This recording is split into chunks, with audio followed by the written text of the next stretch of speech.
Thanks so much. Thanks again for organising it. Yeah, well done.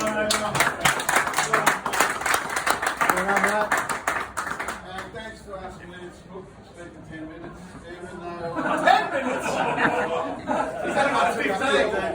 Even though I remember the attention span of this team was about 30 seconds. And that was before mobile phones. In the spirit of Ross Day, the speech might not be historically accurate. I don't remember anything as a bit of a miracle given all the hospital passes that Murray Socrates gave us. Where's Murray? Where's Murray? He was meant to be here. But apologies in advance if there's anyone here I don't get around to offending.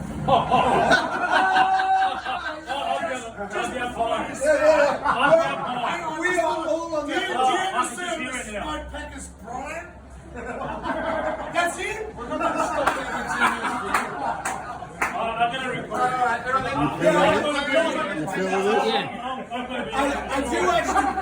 I do actually think we've got a proper comedian here. Alright.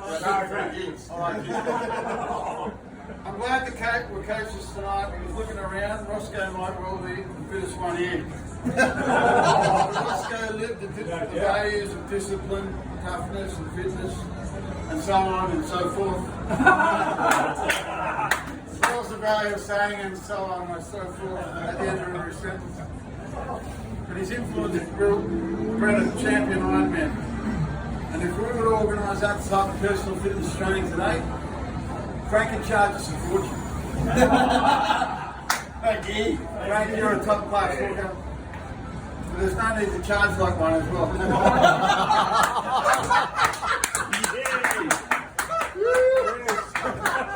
If you get the gym going again, I'd hope for a discount to the one you charge those double day housewives. Because on a fitness scale of 1 to 10, some of these guys look like they don't own a scale.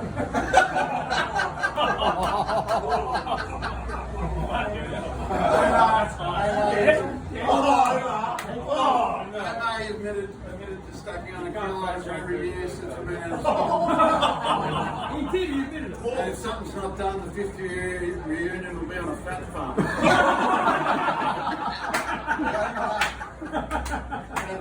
Thanks again for not only for organising, but for posting all those archive videos, which remind us of we're all young, fit, and hair. Before the weight of the world crushed my spirit.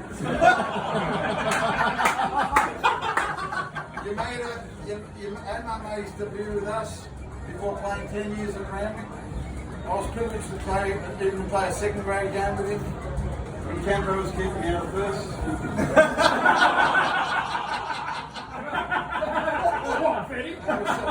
And we're so glad you stood up to Kev Gary that day and he told you the gym was on for rugby players and people in his drug syndicate. Of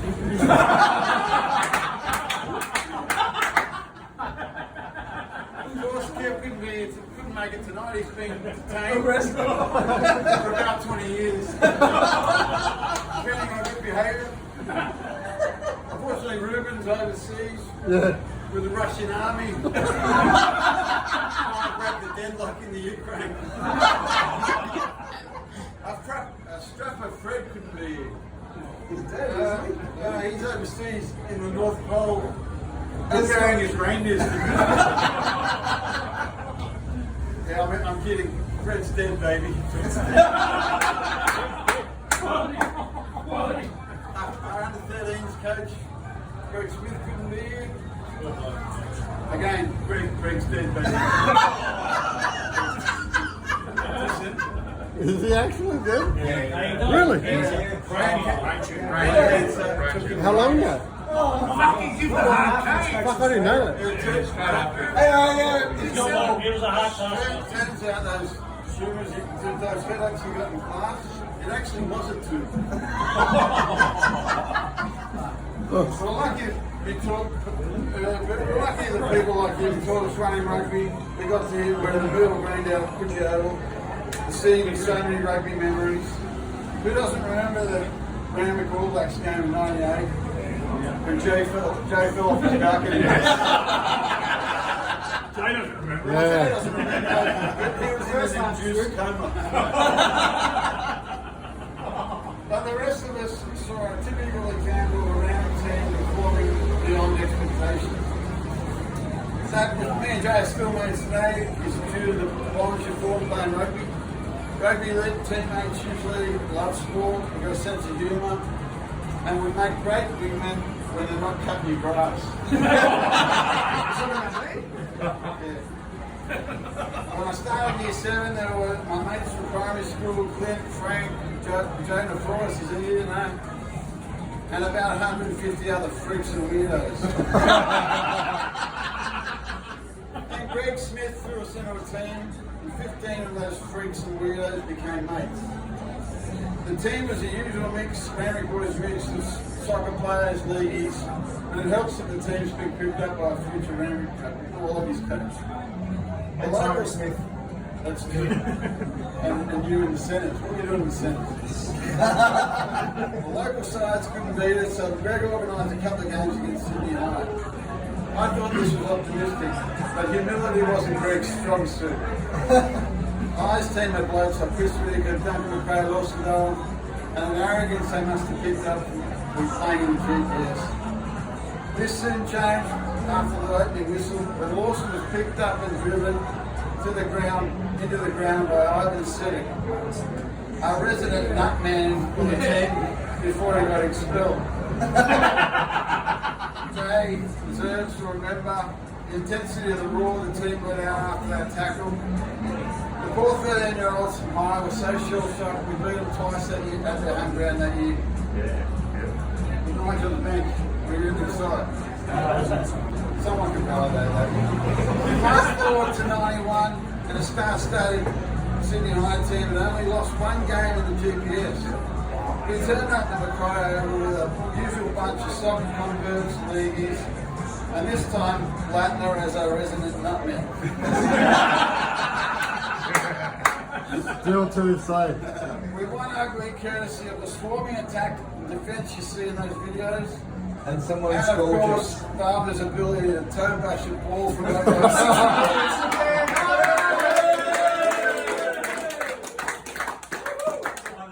Another Randwick team that performed beyond some of its parts, and I was sent packing back to the sanctity of the GPS comp.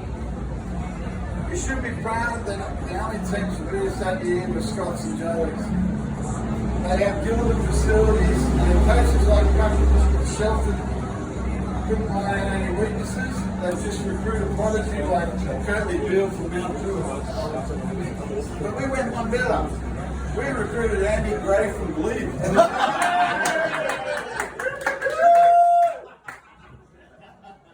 Andy played for love, not money. We've already blown all that.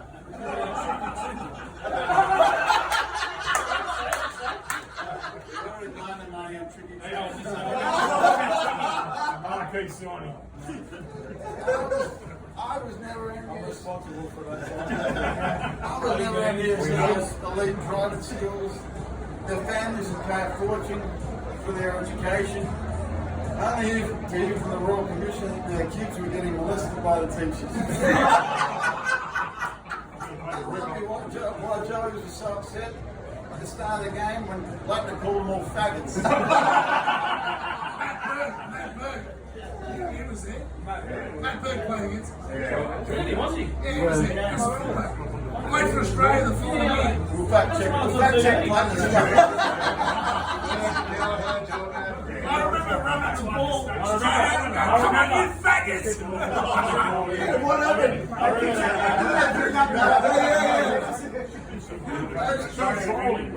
Those kids didn't realise they could have got a similar all-round education around boys.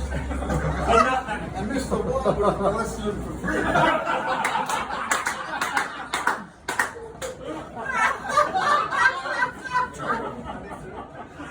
Unfortunately for us, the only ones more infatuated with the GPS kids and the pedophile priests were the rugby sleep. CHS players got ignored while kids from High, Scots and Joes continued to be rewarded annually The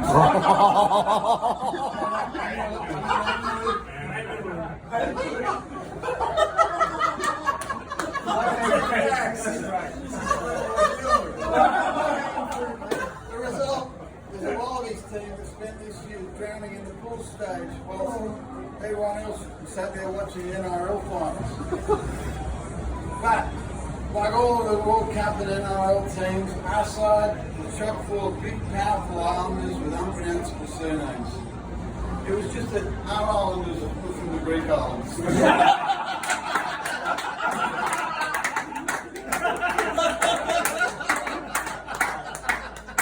Folks like Charles Anderson to year 12 to stop playing well Steve. They brought a good kicking game and a fiery passion to the team. They usually won the game, but always won the fight. Con also brought a big don't argue, and for a big man, was surprising in and away. Like that game in Cleveland, Steve, when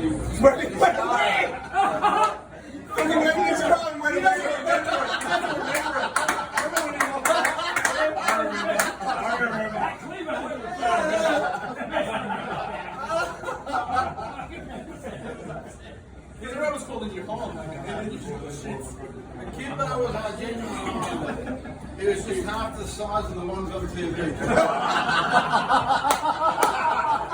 didn't stop him topping the try scoring and absolutely no one got through his defence. Until he joined Border Force. You could have told that was Dick Dirty if you I'll was still still win the cat. It's like to go in the jail. You would have paid for He's it. let through countless drug dealers, terrorists, and illegal immigrants. What's somebody's boat? If you live in the Vaucluse now. We're lucky to have our fearless breakaway Kev Wynn here tonight. Gee. Not for the reunion, he just comes here every week. I remember.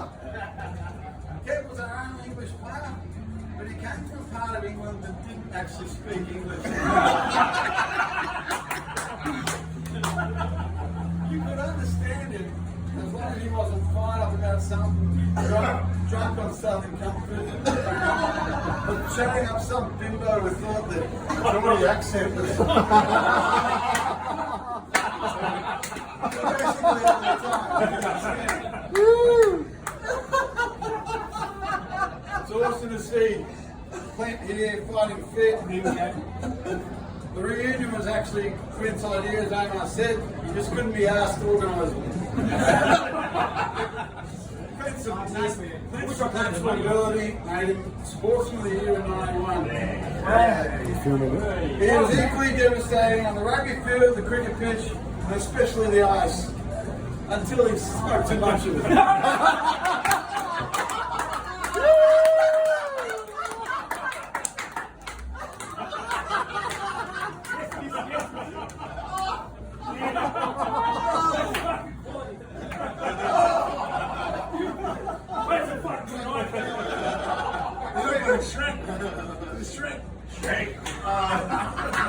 It looks like you've actually dropped about 10 kilos since high school and given them to Caesar. Actually, I thought you were going to say dummy. Caesar, you made it impossible for other props. Your strength and low centre with your strength and low Yeah. Fucking legend. You and Malik Hayes proved it's not the size of the dog in the dog that counts.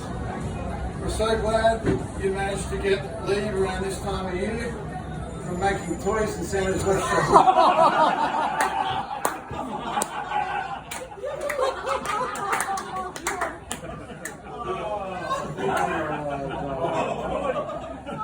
It's a shame we didn't win the war last year, but failure's part of life, as some of us have come to know. It's how you bounce back that counts. Just look at Nick Tisty, who almost didn't recognise without his crutches. It was inspiring to see you score that try in St George's only try in the '96 grand final. Then you ditched those losers for a big Super League kick. Nick actually went on to become the all-time leading point scorer in the entire history of, wait, 100 games.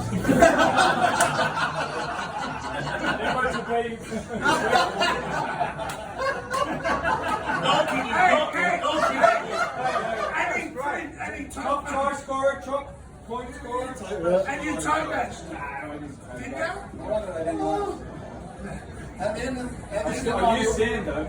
At the end of 91, some of us had to bounce back from failing the HSC.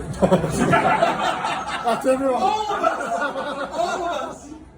That stunk so bad I even did it year 13. I was rewarded with 3 more years of sweating away with a bunch of nerds I had nothing in common with at the Uni of New South Wales, whilst everyone else is out eating decent money.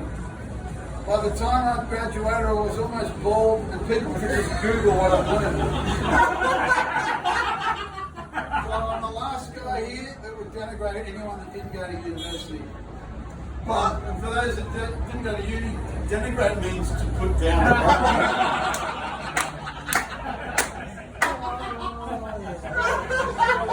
Let me know if I'm talking too fast. Fuck, there's more. Peter Dunn also went back to study.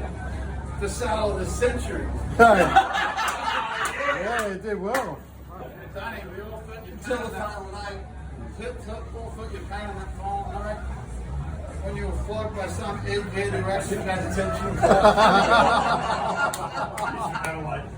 Instead of $400,000 grand prize, you went over with a popcorn machine, some ladies' underwear, and a trip to the Rockwood. Mine was a beautiful place. Lovely place. Danny, I never wanted to see it. I never thought I'd see a mate stumble that badly on television. Until I saw footage of Blatt and I had to oh dear. Not me. You've always been larger than life. You don't have to end it on TV.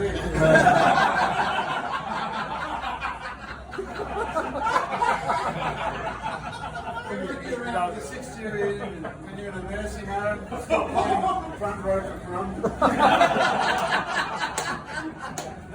Good to see Arthur and Nick is also playing. George made headlines a few years ago, resuscitating his 2-year-old daughter who nearly drowned. George, we're glad your daughter is okay and that you're here tonight. If Platinum has another heart attack.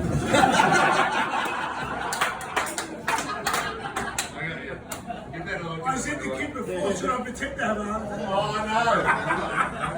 As a father of 2 young daughters myself, it was great to hear that Randwick Boys is actually going co-ed next year. Is it? It is. Wow, Randwick girls. Let's go. Yeah. Now, the merging with Bridget Eve, we better start. I got more money anyway. Now, guys will have the opportunity to discover early. The women are fucking nuts. The girls could even benefit from playing rugby. They would learn, like us, that when someone tells you to shut the fuck up, it's constructive criticism. It comes from a place of love. Maybe my girls, like my daughters, would even play in the first 15. As long as the all wet weather or purpose tracksuits come in a range of colours, styles, and are designed by Louis Vuitton. And it wasn't natural that we were all deprived of females for those 6 years. I remember how jealous I got when Crusher Kennedy told me that he got his first blowjob. I said, "Man, what was that like?" He goes, "It tasted funny."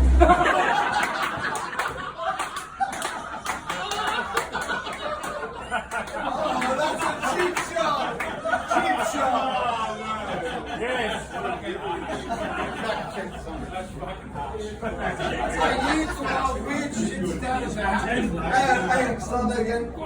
Year 12 weird shit started to happen. Like at the pre-season training camp in Nairobi. Me and Obi were squashed into a cabin. Me and Obi and Nines were squashed into cabins like sardines. Suddenly I woke up from of a dream that I was getting a hand job. Oh, he said, that's weird. I had that dream that I was getting a hand job.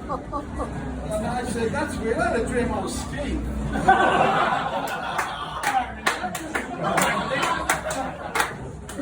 Speech is deteriorating, but It's going well.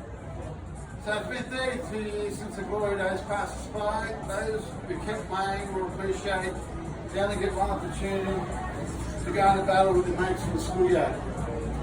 Being competitive might have made us great, but let's not turn tonight into a dick measuring contest.